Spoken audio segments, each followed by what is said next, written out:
এই ভিডিওটি একটি শিক্ষামূলক ভিডিও।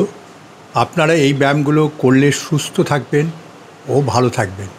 আর তাছাড়া অবশ্যই এই ব্যায়াম করার আগে ডাক্তারের পরামর্শ নিয়ে তারপর করবেন।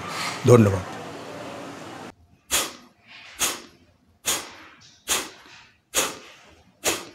শ্বাস ছাড়ার সময় আমার পেট এবং তলপেট, নাভিটা এবং তলপেটটা সংকোচন হয়ে গেল। এবার যখন শ্বাস ছেড়ে দিলাম তখন কিন্তু আপনি কিন্তু প্রসারণ হয়ে গেল। যাদের সাইনাসের সমস্যা আছে, যাদের ঠান্ডার ধাত আছে, তারা এই প্রাণায়ামটা অভ্যেস করুন, অনেক লাভদায়ক হবে। যাদের স্ট্রোক হয়েছে, মৃগী রোগ, যে হার্নিয়া আছে, তারা এই প্রাণায়াম অভ্যেস করবেন না। নমস্কার। আজকে উপস্থিত সমস্ত বন্ধুদের জানাই স্বাগত। নতুন বছরে আপনাদের সবাইকে শুভেচ্ছা ও ভালোবাসা জানাই এবং ভগবানের কাছে প্রার্থনা করি আপনারা সুস্থ থাকুন, ভালো থাকুন, আনন্দে থাকুন। আমি গোপালচন্দ্র ঘোষ। আজকের আয়োজনে আলোচ্য বিষয় কপালভাতির প্রাণায়াম এবং প্রণালী এবং উপকারিতা এবং অপকারিতা নিয়ে আমি আজকে আলোচনা করব। কপালভাতি, এটা হচ্ছে সংস্কৃত শব্দ। কপাল অর্থ হচ্ছে করটি এবং খুলি। ভাতি শব্দের অর্থ উজ্জ্বলতা, দীপ্তির শোভা, আভা। এর শব্দার্থ অনুযায়ী এই প্রাণায়াম অভ্যাসের ফলে কপালের ভেতরের অংশগুলো পরিষ্কার হয়, উজ্জ্বলতা বৃদ্ধি পায়, তীক্ষ্ণ হয়। কপালভাতি প্রাণায়াম শ্বাস নেওয়া, সশব্দে শ্বাস ছাড়া।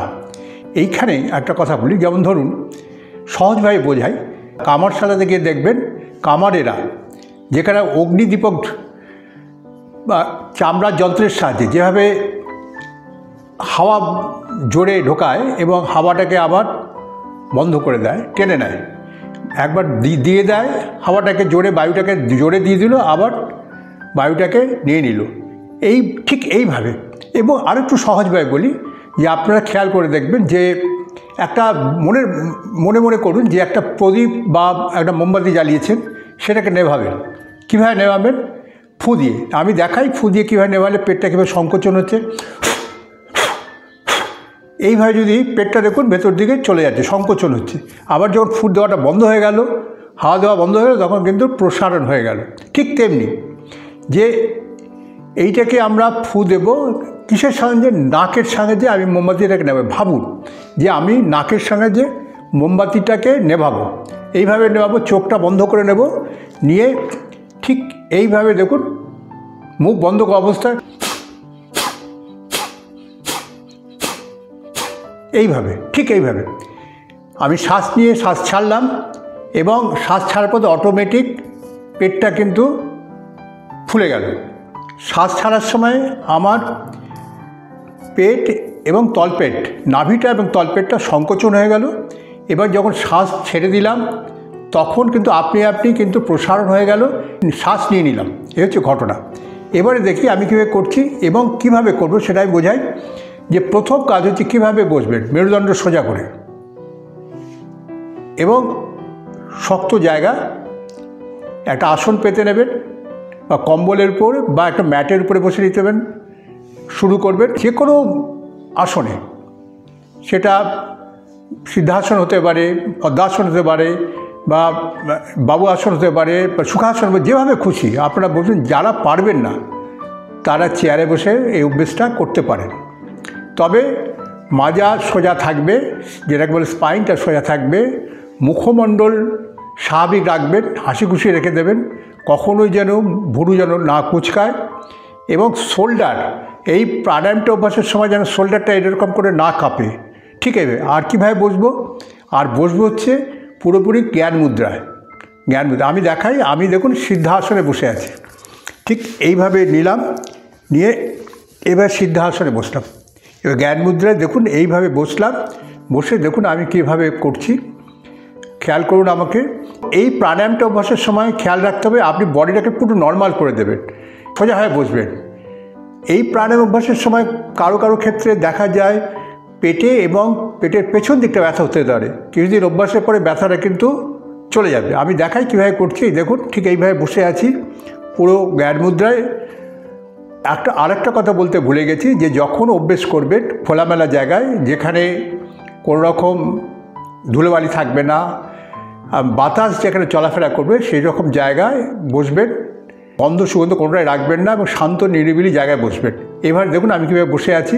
বসে দেখুন আমি চোখটা বন্ধ করে দিলাম, দেখুন নাক দিয়ে, মুখটা বন্ধ করে নাক দিয়ে শ্বাসটাকে কীভাবে দেখুন। এবার শ্বাস নেওয়া হয়ে গেছে,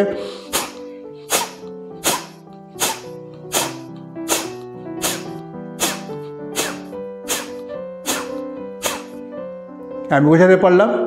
যখন শ্বাসটাকে আমি ছাড়ছি তখন আমার সংকোচন হচ্ছে এরম করে, যেই শ্বাস ছেড়ে দিচ্ছি আমার আসল উদ্দেশ্য হচ্ছে যে শ্বাস ছাড়াটাই প্রাণায়ামের মুখ্য উদ্দেশ্য হচ্ছে, সেটা হচ্ছে শ্বাস ছাড়াটাই হচ্ছে মুখ্য উদ্দেশ্য এবং গৌণ হচ্ছে শ্বাস নেওয়াটা। এটা বোঝাতে পারলাম। এবারে যেটা করব সেটা হচ্ছে, এটা আমরা প্রথম 10 থেকে 15 বার করব। স্বাভাবিকভাবে বিশ্রাম নিয়ে নেব, কয়েকবার বিশ্রাম নিয়ে নেব, নেওয়ার পর তারপরে আবার 10-15 বার করব। এইটা নেওয়ার পর আমরা শবাসনে বিশ্রাম নিয়ে নিলাম। নিয়ে নেওয়ার পরে কিছুদিন অভ্যাসের পর আবার এই প্রাণায়ামটাকে আমরা মিনিটে 120 বার করব।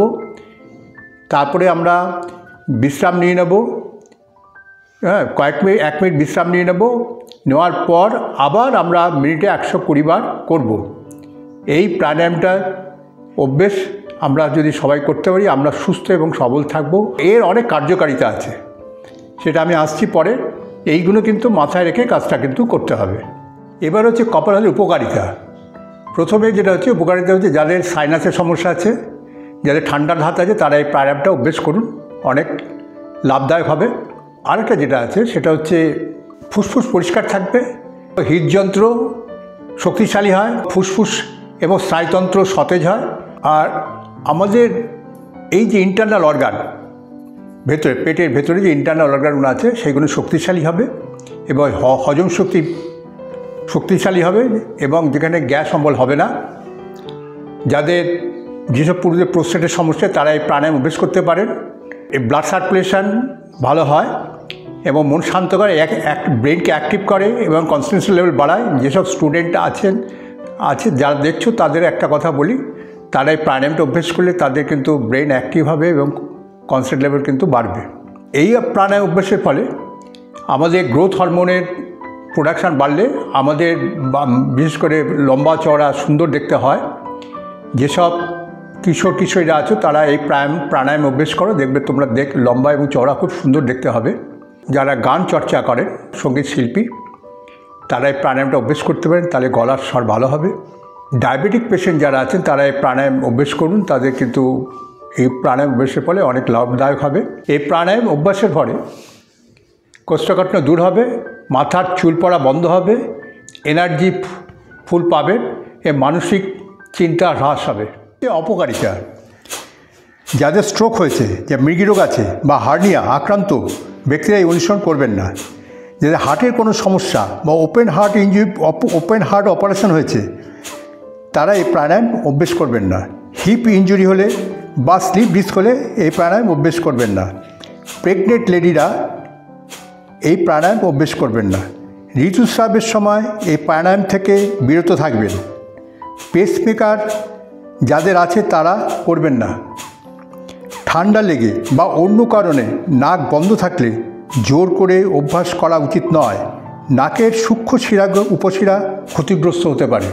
এই প্রাণায়ামটা ধীরে ধীরে অভ্যেস করবেন।